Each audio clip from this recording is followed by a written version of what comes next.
Alors pour créer une unité sur Plexflow, c'est super simple. Il faut cliquer sur Unité plus et choisir le nombre d'unités qu'on veut inscrire. Dans notre cas, une seule que l'on va appeler Unité 9 et cliquer sur Ajouter unité. Voilà, l'unité est créée, donc elle est forcément vacante. Pour préparer un loyer, on a juste à cliquer sur la petite flèche noire qui nous permet de le préparer avec bail électronique ou sans bail électronique qu'on va choisir pour notre cas. Dans notre cas, le bail a déjà débuté le 1er juillet 2022 et va donc expirer le 30 juin 2023. En ce qui concerne les méthodes de paiement, ça peut être soit manuel ou directement à travers Plexflow, donc par virement bancaire ou carte de crédit. Dans notre cas, on va sélectionner l'option manuelle et inscrire la date du prochain paiement qui sera le 1er décembre, étant donné que nous sommes en novembre en ce moment, et inscrire finalement le montant du loyer et cliquer sur Préparer. Alors on a l'option d'inviter le locataire à avoir accès à un portail Plexflow gratuitement où il pourra consulter son bail, ses règlements d'immeuble, communiquer avec vous et même faire des demandes de services, ce qui est super intéressant pour vous et vos locataires. Mais si on ne veut pas qu'il ait de compte ou soit exposé à la plateforme Plexflow, on peut simplement l'embarquer manuellement et c'est ce qu'on est en train de faire en ce moment, donc en entrant les informations du locataire, son prénom, son nom, son email et finalement son numéro de téléphone. Et voilà, on clique sur commencer le loyer et on peut voir que le loyer a été commencé, qu'il est actif et accessible à partir du tableau de bord.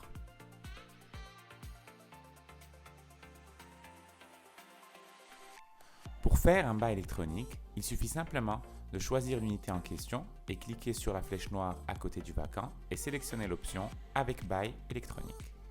On commence par vérifier les informations du locataire, donc le nom complet, le numéro de téléphone, le courriel, l'adresse, numéro d'appartement et cliquer sur Suivant. On va faire de même pour les informations du locataire.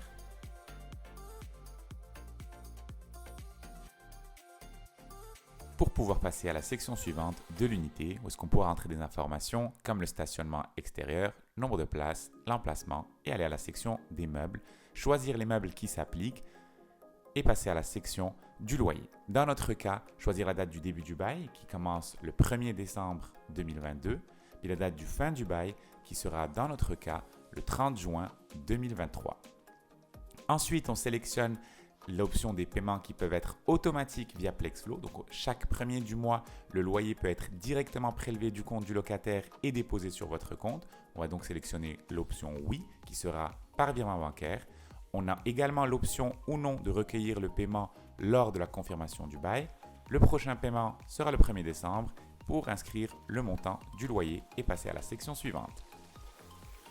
On s'assure que le service et conditions s'appliquent bien au locataire ou au locateur, que l'exemplaire de l'immeuble a été remis à une date précise et inscrire le type de chauffage pour passer à la section des restrictions avis et famille. On s'assure que les informations sont correctes pour pouvoir passer à la section suivante où est-ce qu'on aura l'opportunité d'inscrire des annexes et des pièces jointes. Dans notre cas, on va introduire un règlement d'immeuble qu'on va vouloir faire signer par le locataire et donc définir des signatures. Les signatures seront inscrites dans ce cas-ci à la fin du document.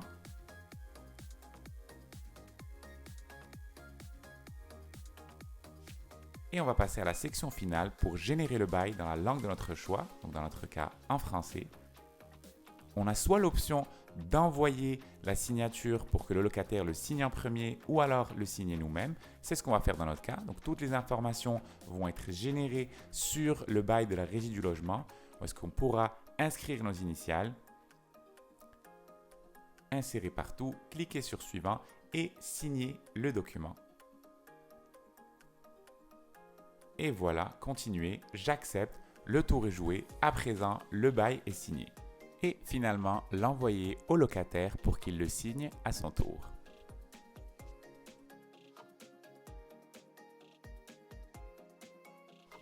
Le locataire a reçu par courriel la demande de signer son bail électroniquement et de confirmer son loyer. Il pourra donc confirmer les informations du loyer et cliquer sur Accepter. Par la suite, il pourra créer son compte Plexflow donc en entrant son email et son prénom, son nom et son numéro de téléphone. Il pourra une dernière fois confirmer les informations du loyer avant de les accepter. On pourra voir qu'un règlement d'immeuble a été attaché à la demande de loyer qu'il pourra lire et accepter. L'étape prochaine sera de revoir et de signer le bail. Le locataire pourra cliquer sur Suivant pour identifier les cases où est-ce qu'il faut inscrire ses initiales et les signatures. Et on pourra confirmer que les règlements d'immeuble ont bien été signés également. Finalement, il clique sur J'accepte. Pour pouvoir accéder à la dernière étape, on peut voir que dans ce cas-ci, le propriétaire a réclamé de configurer des prélèvements préautorisés. Le locataire devra donc s'inscrire sur son institution financière en entrant son courriel et son mot de passe qui lui donnera accès à tous ses comptes chèques et il pourra sélectionner le compte chèque duquel le prélèvement aura lieu. Il ne faut pas oublier de cliquer sur Terminer pour confirmer au propriétaire que le bail a été signé, les prélèvements préautorisés configurés et le profil du locataire est créé, à partir duquel il pourra consulter son bail en tout temps, voir ses règlements d'immeuble, communiquer avec le locataire et même faire des demandes de services.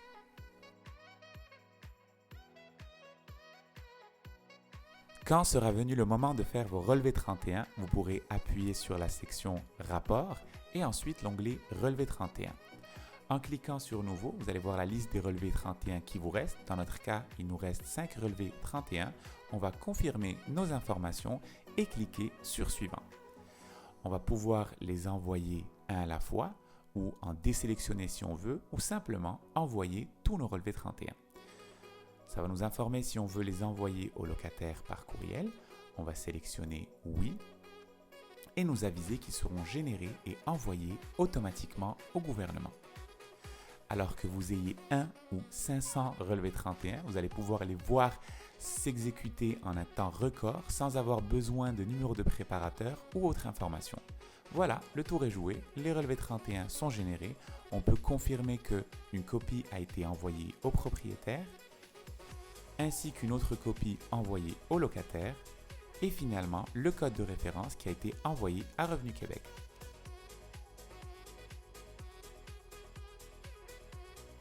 Quand sera venu le moment de faire vos renouvellements, vous recevrez une notification sur la cloche en haut à droite ou simplement cliquez sur la section Aperçu pour avoir une liste de tous vos loyers à renouveler. Et par la suite, cliquez sur le locataire que vous voudrez renouveler.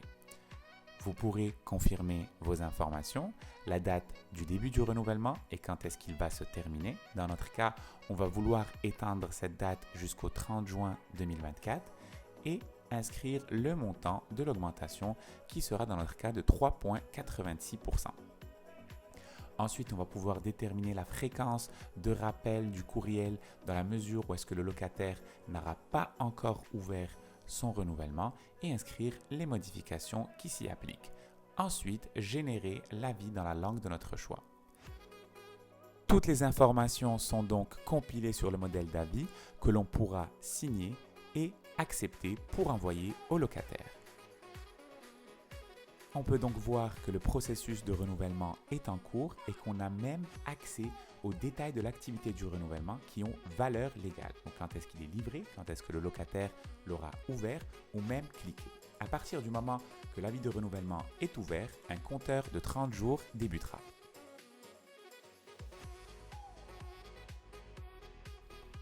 On peut évidemment faire des dépenses directement sur Plexflow, donc simplement cliquer sur l'unité et aller sur la section dépenses, cliquer sur le bouton ajouter, puis inscrire le nom de la dépense, le montant, puis ensuite on va pouvoir définir si c'est une dépense qui arrive une seule fois ou de façon récurrente, dans notre cas chaque mois, avec une date de début pour le 1er décembre.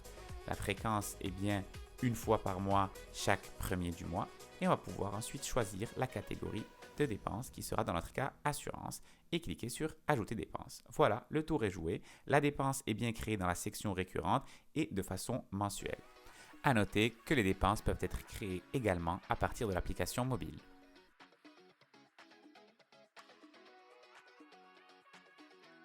On peut également faire nos rapports comptables sur Plexflow simplement en cliquant sur l'onglet Rapports où est-ce qu'on va pouvoir sélectionner tous nos immeubles confondus ou un seul immeuble en particulier si on le souhaite et ensuite choisir nos filtres temporels qui peuvent être aujourd'hui, cette semaine, ce mois-ci, cette année, l'année passée ou même des dates personnalisées. Dans notre cas, on y va avec l'année passée pour faire notre comptabilité de l'année antérieure. En cliquant sur le bouton exporter, on pourra générer un rapport sur Excel. Et si on clique sur inclure les pièces jointes, ça va inclure toutes les factures qu'on aura prises en photo au préalable. Là, on sélectionne Excel qui va générer le rapport qu'on voit à présent qui va inclure tous les revenus ainsi que toutes nos dépenses. Un rapport que votre comptable va grandement apprécier.